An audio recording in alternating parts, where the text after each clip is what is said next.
I know what the fuck I'm talking about. We decided to have a fucking party for a new place. You know, you think that was my idea? Do you think it was my idea to have a bunch of strangers come into the fucking house? I'll have people over. That's what I do. Hey, you want to come over and watch the game? 9 people that I know, right? Have all your fucking phone numbers. You know, Nia is a more open person. So she's like, let's have a party. All right? So she goes, invite your friends. So I'm all right. So, you know, I'm a guy. I don't have a bunch of friends. Okay? I got 6 good friends, 4 that I could really trust. You know, it's about it. At least out here. Then over here, Nia talking to her mom about all excited about the party. And she's like, yeah, I sent it out on Facebook. And I was just like, oh, my God, did I just invite 110 people? And my heart literally sank going, please tell me you didn't just invite 110 fucking people. She's like, don't worry, they're not all going to show up. It's like, yeah, but like a third will. And then they're going to bring people that you don't even fucking know. And that's exactly what happened. It was a fucking great party. I'm not going to lie to you. But I got to admit, like, I got to learn how to... I thought I was going to be a good host. I was and I wasn't. I was all right with the people I knew, but the people I didn't know...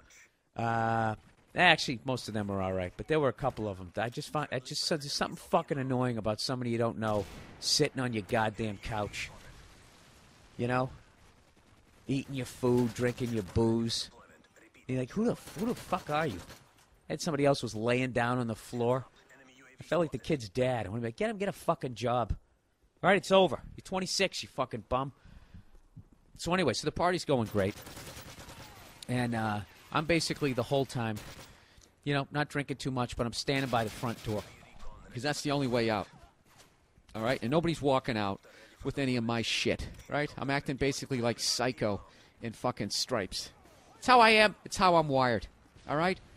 So, fucking 3/4 of the way through the party, everything's going great. And I'm like, wow, this is, you know what I forgot? I forgot I'm not 21 anymore.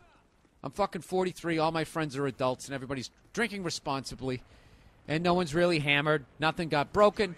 Everything's cool. So just as I was starting to relax, some kid comes up to me. He's like, you own the house?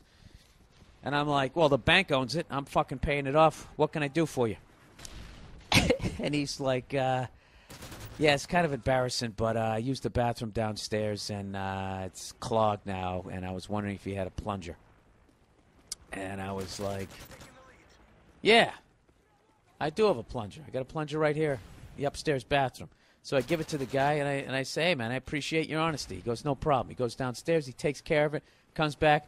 Once again, he goes, sorry about that. I said, not at all. Not at all. What the fuck?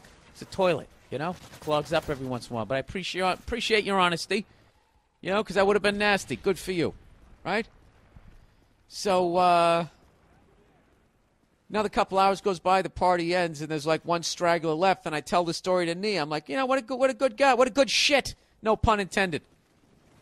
You know, he could have left it in there, and then at the end of the party, I come walking in, my fucking bathroom looks like a goddamn Port Authority bus station toilet, you know? So I was psyched.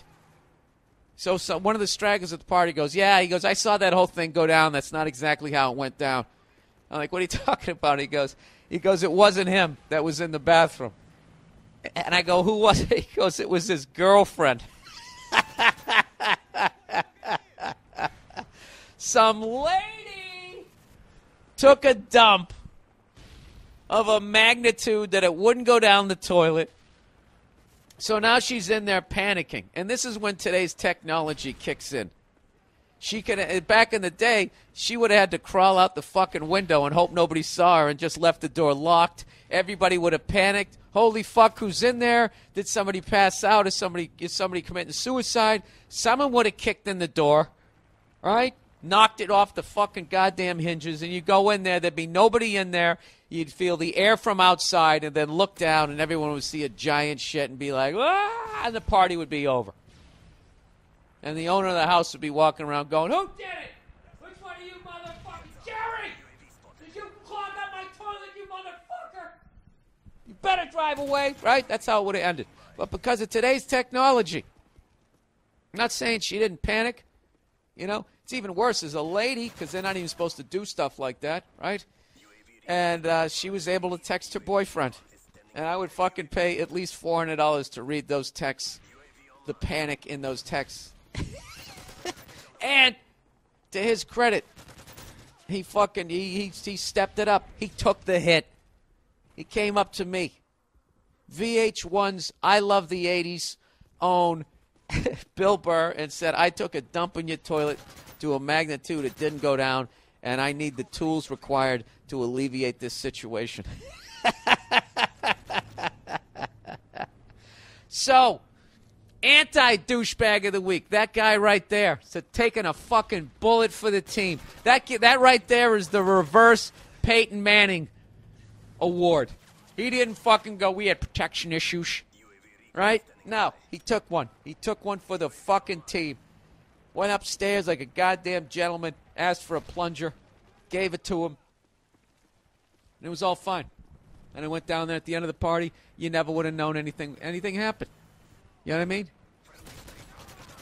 Like, 3 hours after the Kennedy assassination. I bet it was all, I would say it, marked it all up and everything was all figured out. I bet it was a nice road again. Mopped up the brains. What am I talking about?